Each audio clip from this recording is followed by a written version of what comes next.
الحمد لله وكفى والسلام على اللهم انفعنا بما علمتنا وعلمنا ما ينفعنا وزدنا علما سبحانك لا علم لنا إلا ما علمتنا إنك أنت العليم الحكيم. ہم میں سے ہر شخص کی بہت سی خواہشات تمنائیں ہیں اور دنیا میں یہ عام کلیہ قاعدہ رول ہے کہ جسے ہم نے درخواست دینی ہوتی ہے اس کے لیے مناسب وقت کا اور مناسب موقع کی تلاش میں رہتے ہیں. اچھے الفاظ میں صاف ستھرے ہینڈ رائٹنگ کے ساتھ درخواست لکھتے ہیں اور پھر دیکھتے ہیں کہ جسے درخواست دینی ہے اس کے موڈ کا اندازہ ہمیں اس وقت ٹھیک طریقے سے ہو جب ہم نے درخواست اسے پکڑانی ہے، تاکہ وہ ہماری درخواست کو ریجیکٹ نہ کرے بلکہ فوراً قبول کر لے، مان لے. یہ بات سمجھنے کے بعد مجھے آپ کو سمجھنا یہ ہے کہ دنیا والے ہمیں کتنا دے سکتے ہیں. کوئی ایک دفعہ دیتا ہے، 2 دفعہ دیتا ہے، 3 دفعہ دیتا ہے، اس کے بعد دروازہ بند کر دیتا ہے.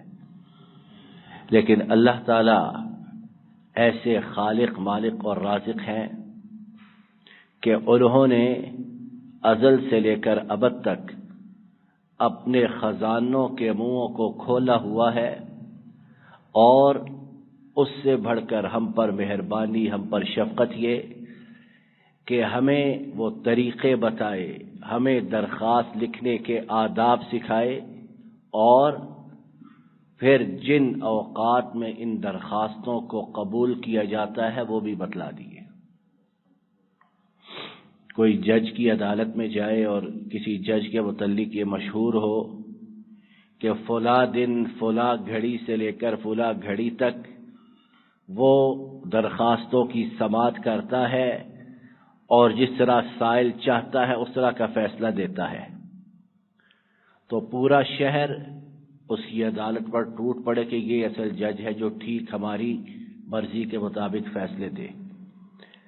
تو اللہ مالک جو ہیں انہوں نے جب ہمیں اوقات بتائے، جب ہمیں طریقے بتائے، تو کتنے ہم بدقسمت ہیں، سعادت سے محروم ہیں کہ ان اوقات سے، ان طریقوں سے فائدہ اٹھانے کی کوشش نہیں کرتے. جج کا فیصلہ تو اس سے بڑی عدالت میں چیلنج ہو سکتا ہے. اگر اس نے کوئی ریلیف دیا ہے، کوئی آسانی کی ہے،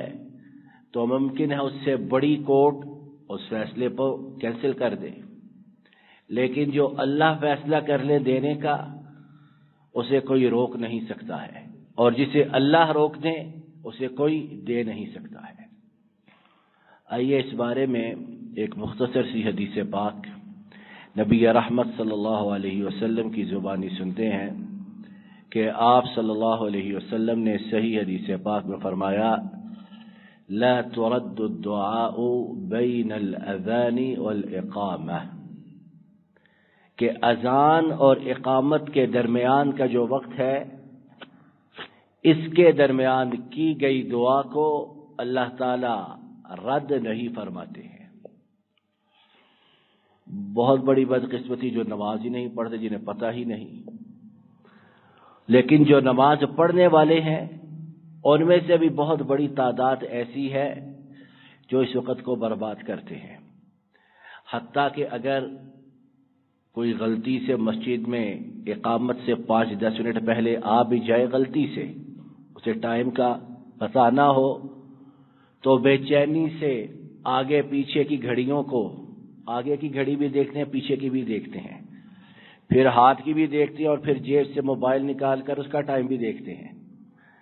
پھر کبھی امام مؤذن کی طرف دیکھتے ہیں کہ اس کو کیا ہو گیا، اٹھ نہیں رہا اقامت کے لیے.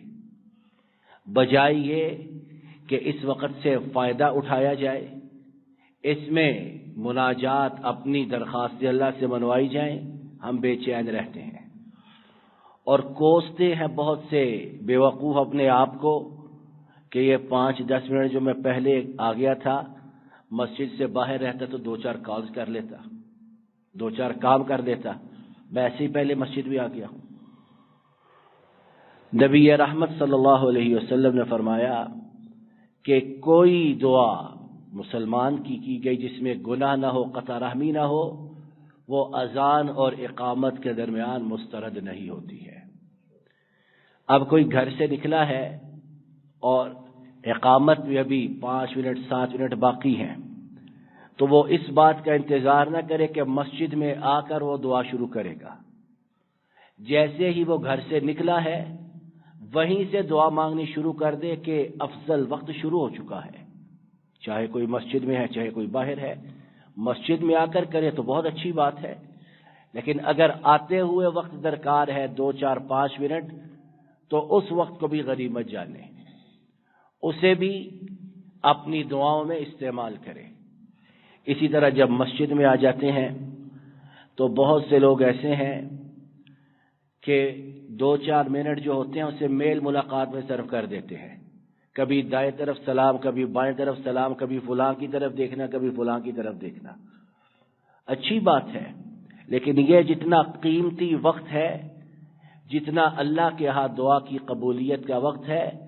یہ سلامیں دعائیں یہ بعد میں بھی ہو سکتا ہے،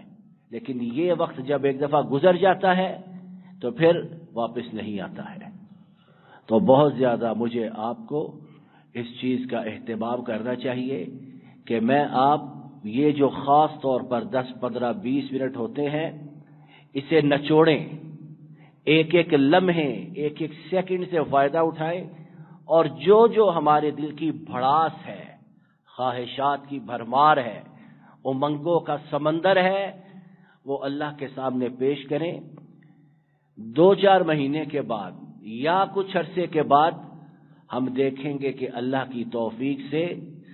اس رب کے فضل و کرم سے ان دعاؤں کی بدولت زندگی میں کس طرح تبدیلی آنی شروع ہوتی ہے۔ یہ ان سے پوچھئے جن کی زندگی کا یہ تجربہ ہے۔ ہم ایسے ناکارے گنہگار، انہیں جب اس چیز کی لذت ہی حاصل نہیں تو انہیں کیا پتا ہو۔ ان سے پوچھیں جنہیں اس چیز کی لذت اور سرور حاصل ہے کہ کس طرح اللہ تعالیٰ اپنے فضل و کرم سے زندگی میں انقلاب کو پیدا کر دیتے ہیں۔ اللہ تعالیٰ اپنے فضل و کرم سے مجھے اور آپ کو ساری زندگی اس بات پر کاربند رکھے کہ ہم اذان اور اقامت کے درمیان کے وقت کو بہت بڑی غنیمت سمجھیں، اس سے فائدہ اٹھائیں، اس میں اپنے رب سے دعائیں التجائیں کریں، اور پھر ہمارا رب ہماری فریاد و التجاؤں کو قبول کر لے اور ساری دنیا سے اپنے فضل و کرم سے بے نیاز کر دے۔ ربنا آتنا في الدنيا حسنة وفي الآخرة حسنة وقنا عذاب النار، وصل اللهم على نبينا محمد وعلى آله وصحبه أجمعين۔ السلام علیکم ورحمۃ اللہ۔ یہ ڈاکٹر فضل الہی صاحب کا آفیشیل یوٹیوب چینل ہے، اس کو لائک، سبسکرائب اور شیئر کریں اور بیل آئیکن پریس کریں تاکہ نئے آنے والی ویڈیوز کا نوٹیفیکیشن آپ کو موصول ہو سکے۔ جزاکم اللہ خیر۔